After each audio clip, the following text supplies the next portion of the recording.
2047 तक हम 100 gigawatt nuclear power का लक्ष्य लेकर के चल रहे हैं। इसी एक दशक में हम 5 नए न्यूक्लियर रिएक्टर शुरू करने का लक्ष्य लेकर के चल रहे हैं।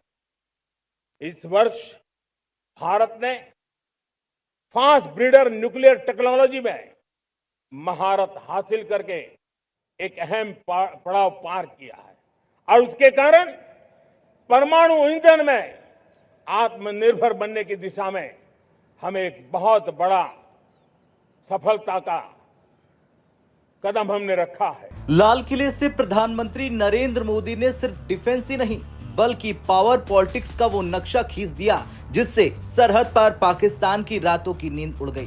प्रधानमंत्री नरेंद्र मोदी ने ऐलान किया 5 नए न्यूक्लियर रिएक्टर्स और फास्ट ब्रीडर टेक्नोलॉजी का महासंकल्प। लेकिन ये सिर्फ बिजली बनाने की बात नहीं है, ये इशारा है भारत की उस बढ़ती हुई न्यूक्लियर ताकत की ओर जो दुश्मन के पसीने छुड़ाने के लिए काफी है।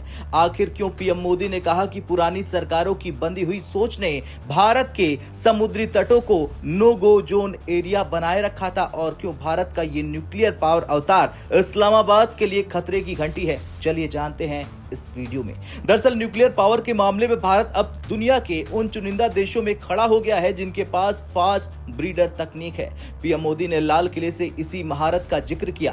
अब जरा समझिए ये क्या है। देखिए, साधारण रिएक्टर ईंधन खत्म करता है लेकिन फास्ट ब्रीडर रिएक्टर इस्तेमाल के साथ साथ ईंधन पैदा भी करता है। ये तकनीक भारत को थोरियम के जरिए दुनिया का सबसे बड़ा ऊर्जा उत्पादक बनाती है। पीएम मोदी ने साफ कर दिया कि 5 नए न्यूक्लियर रिएक्टर सिर्फ शुरुआत है। भारत अब ऊर्जा के मामले में किसी का गुलाम नहीं रहेगा और जब भारत की ऊर्जा शक्ति बढ़ती है तो उसका सीधा असर उसकी सैन्य क्षमता और न्यूक्लियर ट्राइड की मजबूती पर पड़ता है। अब क्या कहा पीएम मोदी ने, पूरा बयान सुनिए।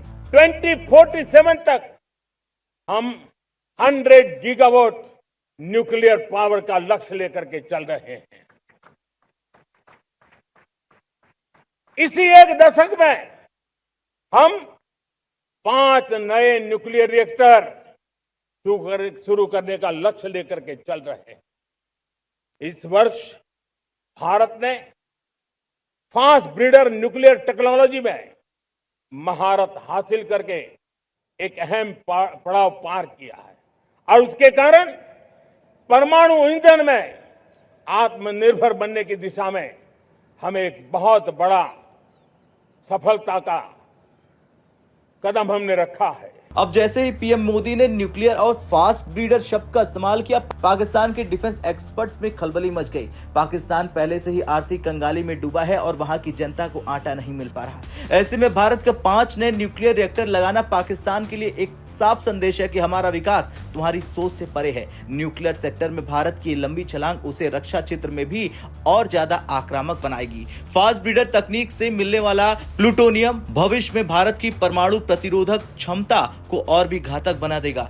आज भारत उस सोच को तोड़ चुका है, चाहे वो आसमान में फाइटर जेट का इंजन बनाना हो या समुद्र की गहराई से तेल निकालना या फिर न्यूक्लियर रिएक्टर की चेन खड़ी करना। भारत अब नो गो एरिया और गो एरिया में बदल रहा है। ये सामूहिक संकल्प ही भारत को साल 2047 तक विकसित राष्ट्र बनाएगा। खैर, लाल किले से न्यूक्लियर पावर और भारत की समुद्री शक्ति का नया अध्याय शुरू हो चुका है। क्या आपको लगता है कि भारत की न्यूक्लियर रफ्तार पाकिस्तान और चीन को हमेशा हमेशा के लिए पीछे छोड़ देगी? हाँ या ना में कमेंट कर अपनी राय जरूर दिखें। जय हिंद।